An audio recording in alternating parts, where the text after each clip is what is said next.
Hello number ones and welcome to Metatron's Academy. So today I found one of those videos from the 19th century that we often review, and usually we do that from a linguistic standpoint, and so will we today, but entering a little bit the realm of social linguistics too, and this topic can be a little bit spicy.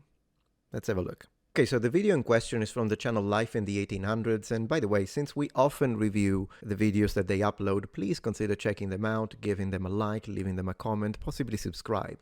Anyways, the title is Man Describes Surviving an Indian Battle in 1868, Wild West Enhanced Audio. So already in the title, we have the usage of a word that today has been mostly abandoned, the word Indian, specifically to refer to what we now call Native Americans. What I'm going to do, let the video play and let him speak for maybe a minute and a half, so you can skip that if you want, but let's listen to him, let's see how he uses the word, and then we'll do a deep reflection onto ethnonyms, why and when the word Indian was created and used, why there was a shift into the now more commonly utilized Native American, and ultimately what makes a people native. The exploits of American scouts and soldiers on the plains have an endless fascination to every American, young and old.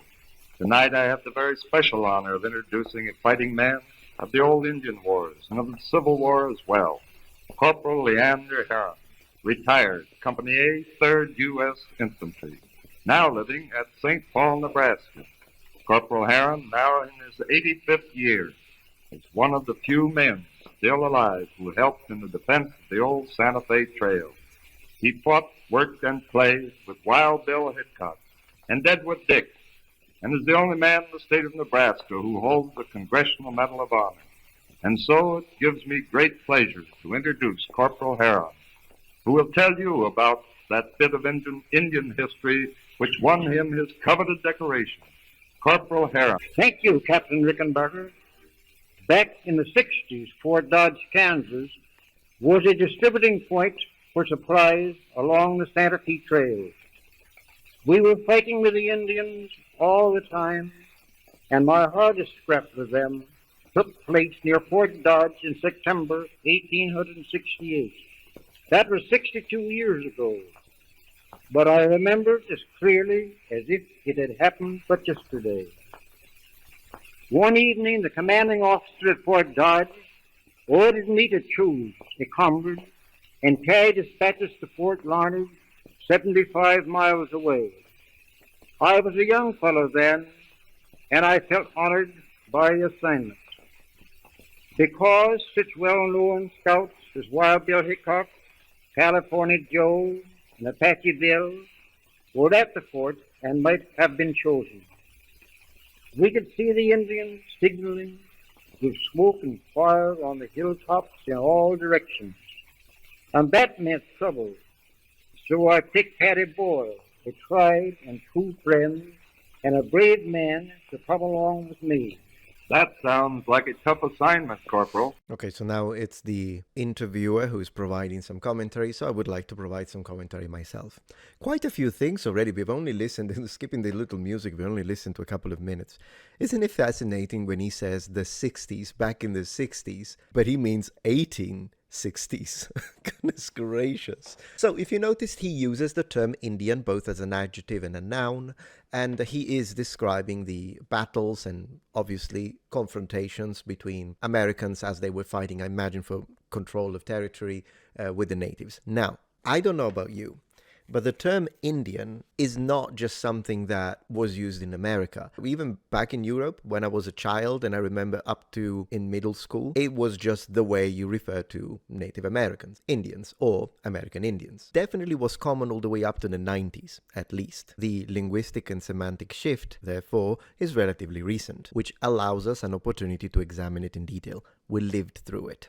However, if we really want to get technical about it, the shift isn't complete yet. What I mean by that is that even though in common parlance, TV, everyday interactions, most people don't use American Indian anymore, the term still has some legal usage, particularly I think when it comes to census.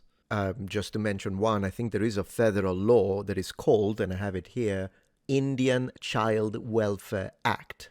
So the term is still in use, at least in some contexts. Now, we have already explored in the previous episode of the series, and I'll put a link in the description, how sometimes some terms are shifted through one or two generations because they become derogatory in nature. One example would be the usage of the word oriental, which as an Italian, it is not derogatory in any way, shape or form, but in the Anglosphere, it has become to be, and therefore it isn't really used anymore. And some of that could apply to American Indian as well.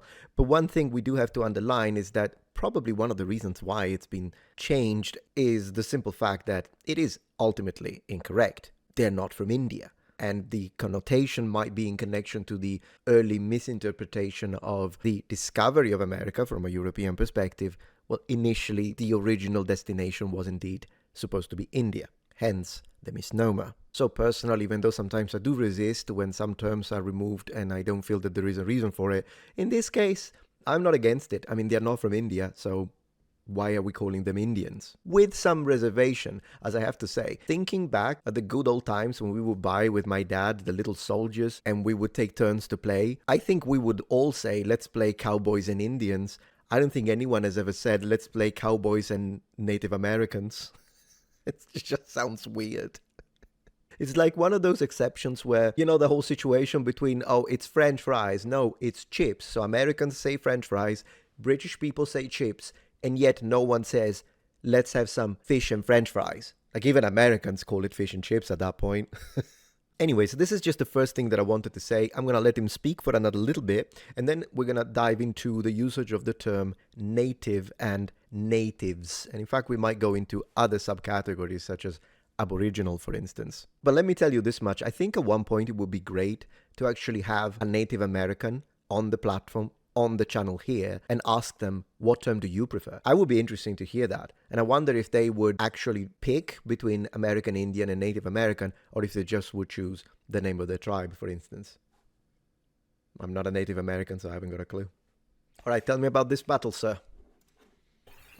It was, Captain, but that night we managed to sneak out of the fort and were well on our way when up near Little Coon Creek we heard rifle fire and the blood-curdling yells of the Indians.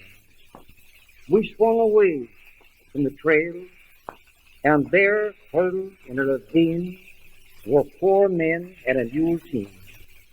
The crack and flash of rifles around the edge of the ravine showed that the Indians had been in a pocket. We were on an important mission. Our orders were to proceed to Fort Larners with all possible speed, but I just couldn't see those white men massacred. So we spurred our horses and cut through the circle of Indians and joined the little group in the ravine. I sent Boyle, who had the best horse, back to the fort for help.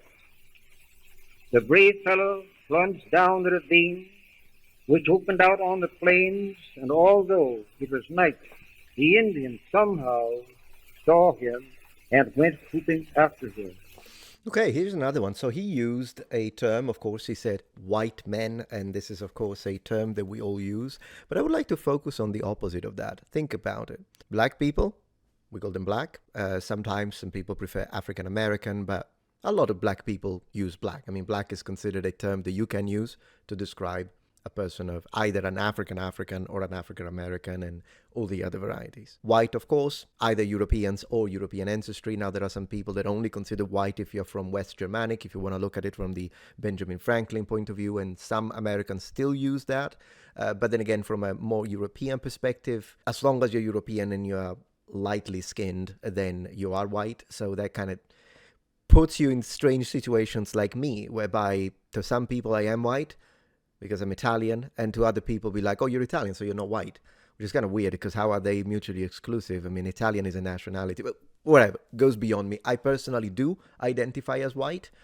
I understand some people might disagree. I don't particularly care. But what is interesting is that oftentimes, particularly in this period, as I'm actually wondering if he's going to do it, some people would refer to Native Americans or American Indians as the red men, right? Red. How should we consider that term? Is it a derogatory term? Well, innately, no, because otherwise both white and black should be considered derogatory. So the problem of using a color to describe people, it's not automatically derogatory. It depends on societal contextual cues and what actually happens to that history. Now, I personally wouldn't use the word red or red men to describe Native Americans.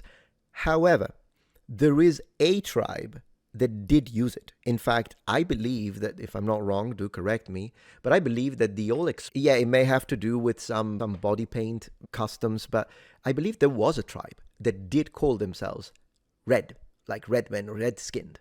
It exists, and it's possible that what basically these Western people, whether it be Europeans or Americans at this point, were doing is that they were applying a name of a specific tribe to pretty much everyone who was a native. So it is incorrect, but I mean, if you were a member of that tribe and you told me, yeah, I am a redskin, I would call you that, because I wouldn't see a problem with it, because hey, that's what he's using to call himself. I know for a fact I'm not using it with an intent that is negative, and that kind of connects back to what we were talking about the other day. Oftentimes people focus on the word but forget the true intent. Is the person using the word trying to be derogatory? No, then there shouldn't be a problem. So as I say, I normally wouldn't use it. However, if I came across someone who is a descendant of that tribe and he says, oh, yeah, no, I use that and I use it proudly, I'm like, okay, cool. I mean, we do use white, we do use black. So why should I take that away from this person? Let's continue. Interesting discussion. Let's continue. We assumed he had been killed, and we decided to sell our lives at the highest possible cost. The Indians kept rushing us on their horses, hanging on the far side of the mount, so that we had only a leg and an arm to shoot at. Soon we began to suffer casualties. One of our men was tomahawked in a hand-to-hand combat with a husky brave. Bullets and arrows disabled the others, so that two of us had to bear the brunt of the defense. Then our ammunition began to run low. The Indians were making smaller and smaller circles around us, and it looked like the end had arrived. Then, just as they seemed to be preparing for the final rush, a body of horsemen in white appeared. At first, we thought they were Indians in disguise, but they called out in English, and when the leader galloped up, it was Boyle, at the head of a squadron from the 7th United States Cavalry. Why the white... Yeah, I was about to say the cavalry, right? Like, quite literally in this case. Okay, I think this is a good spot to now discuss this specific term that we have used, native. What makes someone a native or an indigenous person? So usually when we use the term indigenous and the term native, we are referring to people who are the original inhabitants of a region, whose ancestors lived there before outsiders arrived and who maintain a connection to their ancestral land, cultures, and traditions. In other words, it doesn't just mean being born there. Rather, it's about deep historical continuity with a place that predates the formation of modern states or the arrival of foreign populations. In this case, I would say that the term native or indigenous to Native Americans does apply. But it kind of begs a question then. Shouldn't we use the same term for people of Celtic origin, like in Cornwall? Even Anglo-Saxons at that point. I mean, how many centuries do you need of detachment from the current populations and population majorities and state control for a people to be considered native?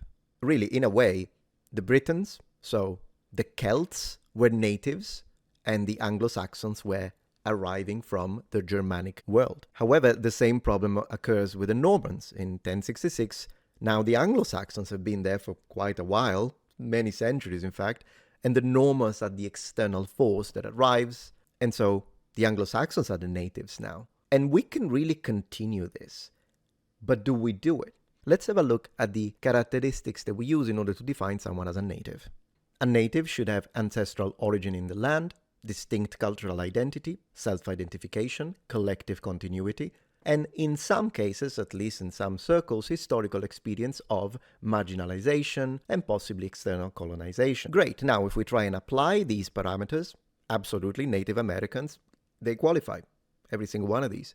But once again, so do the Anglo-Saxons.